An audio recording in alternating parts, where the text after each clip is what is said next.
פתקים מרובעים שכל אחד... רגע, אתה יכול להחליט את שליש? יש פה במה אחד. אבל יש זכויות. טוב, תעבירו וכל אחד ישלוף פתק. זה קשור לחיות הנפש.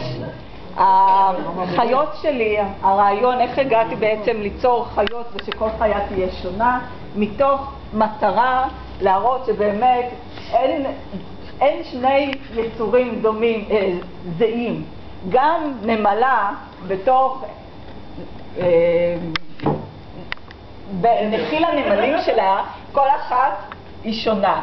גם פיל, אין שני פילים שיש להם בדיוק אותה צורה ובדיוק אותו אופי. אז זאת הייתה המטרה. נראה מה, אל תגלו לי מה עלה לכם. בסדנאות יום הולדת, שעכשיו אני רוצה להגיע ולסיים עם זה, בעצם מה שאני עושה, אני מלמדת את הילדים לעשות מוצר מההתחלה עד הסוף, כולל הצביעה. גיליתי שבעצם אפשר לצבוע עם גואש בעיקר, זה עדיף לעבודה עם ילדים, על עיסה רטובה, יוצאים דברים מדהימים, אני גם מעביר לכם.